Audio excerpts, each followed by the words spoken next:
미국과 이란이 전쟁을 멈췄습니다. 딱 2주 동안요. 트럼프 대통령이 현지 시간 7일 밤 이란을 향해 예고했던 폭격 시한을 1시간 30분 앞두고 전격적으로 휴전을 선언했거든요. 전 세계가 숨죽이며 지켜보던 그 카운트다운이 갑자기 멈춰버린 거예요. 근데 이게 단순한 휴전이 아니에요. 왜 하필 2주인지 그 숫자에 굉장히 계산된 이유가 있거든요. 현재 전쟁이 5주 넘게 이어졌어요.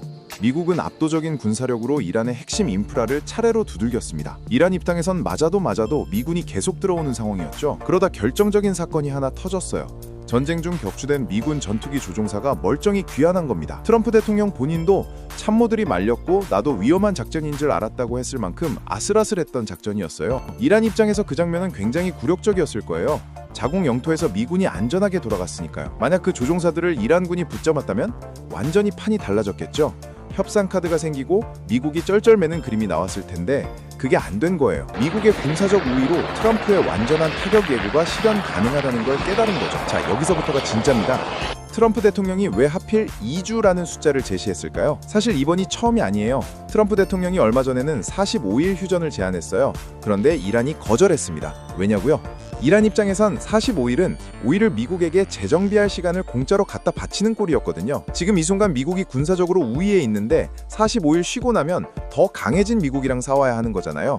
그러면 왜 2주는 받아들였을까요? 2주는 미국이 추가 전력을 배치하거나 전략을 재정비하기엔 너무 짧은 시간이에요. 이란 입장에선 이 정도 기간은 미국이 크게 강해지지 않는다는 계산이 선 거죠.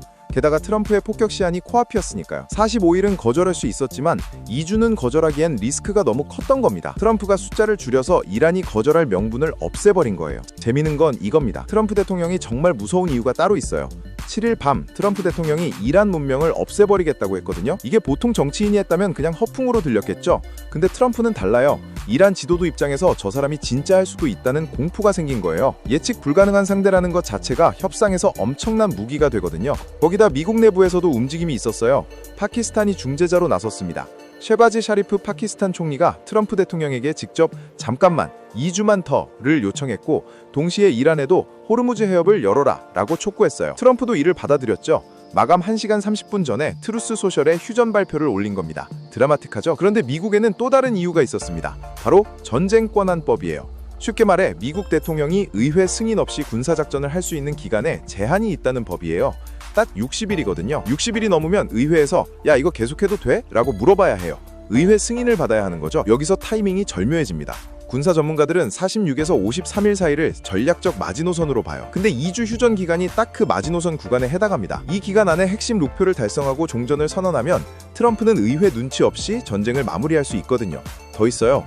만약 종전까지는 못 가도 이 기간에 합의로 인한 철수 절차만 시작하면 최대 30일 추가 유예 기간이 생겨요. 그러면 총 90일까지 의회 개입 없이 군사활동을 정리할 수 있는 거예요. 트럼프 입장에선 2주는 단순한 협상 시간이 아니라 의회를 우회해서 전쟁을 내 손으로 마무리할 수 있는 법적 타이밍이기도 한 거죠. 그리고 정치적 계산도 있어요. 내가 단독으로 결단해서 전쟁을 끝냈다는 프레임이요. 의회 승인을 받고 종전하면 공이 나뉘어요. 근데 의회 개입 전에 혼자 끝내면요? 완전히 트럼프의 승리서사가 되는 거거든요. 독자적 결단으로 중동전쟁을 종식시킨 대통령, 이 타이틀을 노리는 거예요. 자, 이제 핵심 쟁점으로 들어가겠습니다. 휴전의 전제 조건이 뭐냐고요? 호르무즈 해협 개방이에요.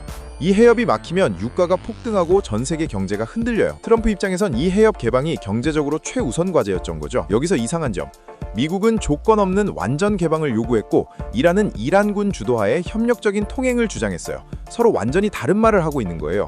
미국은 누구나 자유롭게 통과하는 걸 원하고 이란은 내가 허락한 배만 지나간다는 거거든요. 같은 개방이라는 단어 안에 동상이몽이 숨어 있는 겁니다. 거기다 이란이 꺼내든 또 다른 카드가 있어요. 통행령드다. 이란은 전쟁 피해 배상 명목으로 호르무즈 해협을 지나는 선박에 통행료를 걷겠다고 했어요. 이란 입장에선 논리가 있어요. 우리가 전쟁으로 이렇게 피해를 봤는데 그냥 해협 열어주면 우리가 얻는 게 뭐냐는 거죠. 트럼프의 반응이 기가 막혔죠. 기자회견에서 딱 이렇게 말했어요. 전립물은 이긴 쪽이 가져가는 거지 진 쪽이 가져가는 경우는 없다. 통행료를 받으려면 미국이 받아야지 왜 이란이 갖냐는 거예요. 1%도 수용할 가능성이 없다는 뜻이죠. 공해상에 선을 그어놓고 통행료를 받는다는 발상 자체를 인정하지 않겠다는 거예요. 그렇다면 이란은 정말 통행료를 끝까지 밀어붙일까요? 전문가들은 그렇게 보지 않아요. 통행료 주장은 협상 레버리지라는 분석이에요. 쉽게 말해 진짜 목표가 따로 있다는 거죠. 해외 동결된 이란 자산 해제, 대이란 경제제재 완화, 이런 것들을 끌어내기 위한 압박 카드로 통행료를 쓴다는 거예요. 이란의 공식 발표를 보면 더 복잡해요. 이란 최고 국가안전성회는 우리가 전쟁에서 이겼다고 선언하면서 자신들이 제시한 종전안 10개 항을 미국이 전부 수용했다고 주장했거든요. 근데 미국은 그런 말 한 적 없어요. 이란 내부 여론을 위한 국내용 메시지라는 분석이 지배적입니다. 휴전 협상에서 기세 싸움은 필수인 거거든요. 실제로 이란 종전안엔 미 전투병력 중동기지 전면 철수, 전쟁 피해 배상, 호르무즈 통제권 등이 담겨 있어요. 미국이 절대 수용할 수 없는 조건들이죠. 그러면 이란은 왜 이런 걸 발표했을까요? 협상 출발선을 최대한 높게 잡으려는 거예요. 처음부터 과도한 요구를 해야 나중에 양보해도 뭔가 얻은 것처럼 보이거든요. 협상의 기본 절술입니다. 정작 현실적인 관건은 따로 있어요. 유전선이 실제로 호르무즈를 통과하느냐는 거예요. 페르시아반 아래 갇혀있는 수많은 유전선들이 아라비아 쪽으로 빠져나오는지, 그때 이란이 어떻게 행동하는지, 그게 이 휴전이 진짜인지를 판단하는 시험지가 될 거예요. 만약 이란이 선박을 막거나 통행료를 실제로 거두려 한다면 트럼프가 그냥 넘어가지 않겠죠. 반대로 이란이 조용히 해협을 열어준다면 2주 뒤에 협상 테이블에서 뭔가 실질적인 합의가 나올 가능성이 높아지는 거고요. 결국 호르무즈를 지나는 첫 유전선의 움직임이 이 전쟁의 향방을 결정짓는 장면이 될 수 있습니다. 양측 모두 진짜 원하는 게 뭔지는 사실 분명해요. 트럼프는 의회 개입 전에 자기 손으로 전쟁을 마무리하고 싶어요. 이란은 이 전쟁에서 뭔가 하나라도 얻어야 국내 여론을 달랠 수 있어요. 서로 원하는 게 다르지만 전쟁을 계속하기 싫다는 것 하나만큼은 지금 이 순간 일치하는 거예요. 10일에 파키스탄 이슬라마바드에서 미국과 이란이 마주 앉아요. 거기서 나오는 신호가 중요합니다. 종전안의 실체가 드러날 거거든요. 이란이 얼마나 현실적인 요구로 눈높이를 낮추는지, 미국이 이란에 어떤 당근을 내미는지, 그 협상 결과에 따라 2주 뒤에 전쟁이 끝날 수도, 다시 시작될 수도 있습니다. 2주라는 숫자 안에 미국의 법적 계산, 이란의 생존 본능, 그리고 호르무즈를 둘러싼 돈과 통제권 싸움이 전부 들어있는 겁니다. 이게 진짜 종전의 서막인지 아니면 재개를 위한 잠깐의 숨고르기인진 앞으로 2주를 지켜봐야 알 수 있겠죠? 여러분은 이 협상 어떻게 보세요? 오늘 영상 여기까지고요. 다음 영상에서 만나요. 감사합니다.